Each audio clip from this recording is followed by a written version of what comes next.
ہمارے پیارے حبیب مصطفیٰ صلی اللہ علیہ وسلم کی زندگی مشکلات و مصائب کی آخری انتہا پر تھی۔ اماں عائشہ کہتی ہیں، ایک عورت 2 بچیاں ساتھ لیے چلی آئی۔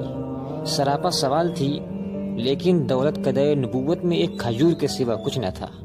ہفتوں چولہا نہ جلتا، پیٹ پر پتھر باندھ لیتے، بھوک کے مارے کمر جھک جاتی۔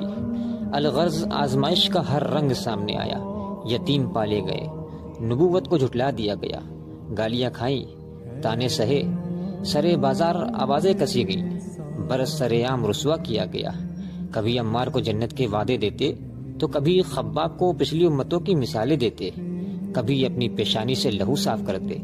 3 سال قید و حصار میں رکھا گیا، گھر بار سے نکال دیا گیا، پیچھے گھوڑے کو دوڑا دیا گیا، جان پر بولی لگائی گئی، جالبی کا یہ عالم کی غار میں پناہ گزین ہونا پڑا۔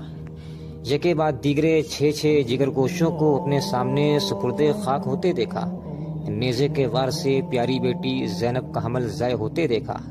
کبھی داماد کے فدیے میں بی بی خدیجہ کا ہار دیکھا تو تڑپ اٹھے، کبھی ابوا سے گزرے تو ماں کی قبر پر آنسو بہاتے رہے۔ چچا حمزہ کا لاشا میدان احد میں پڑا تھا اور رونے والا کوئی نہ تھا۔ یہود و منافقین کی ریشہ دوانیاں اور مکاریاں سہی، بارہا بداہری کی گئی، رخسار انور زخمی ہوا، دندان مبارک شہید ہوئے، حریم نبوت پر تہمت باندھ دی گئی، قتل کی سازشیں ہوئیں۔ کبھی جادو کیا گیا، کبھی زہر پلایا گیا۔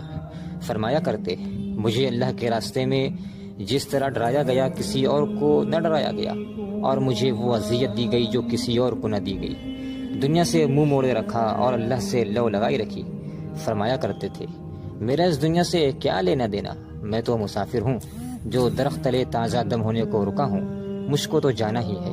اور پھر چلے گئے، دنیا کی عیش کوشی میں سے ذرہ تک نہ چھوڑا۔ اماں عائشہ کہتی ہیں، آپ رخصت ہوئے تو درہم و دینار، بکری و اونٹ میں سے کچھ نہ چھوڑا، اور نہ ہی کوئی وصیت کی، بس چل دیے اور ہر چیز تاریک ہو گئی۔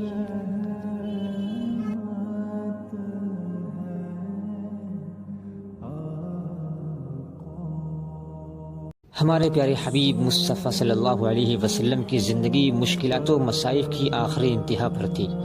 اماں عائشہ کہتی ہیں، ایک عورت 2 بچیاں ساتھ لیے چلی آئی۔ سراپا سوال تھی، لیکن دولت قدر نبوت میں ایک کھجور کے سوا کچھ نہ تھا۔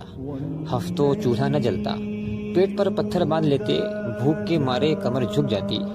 الغرض آزمائش کا ہر رنگ سامنے آیا، یتیم پالے گئے، نبوت کو جھٹلا دیا گیا، گالیاں کھائیں، تانے سہے، سرے بازار آوازیں کسی گئیں، برس سرعام رسوا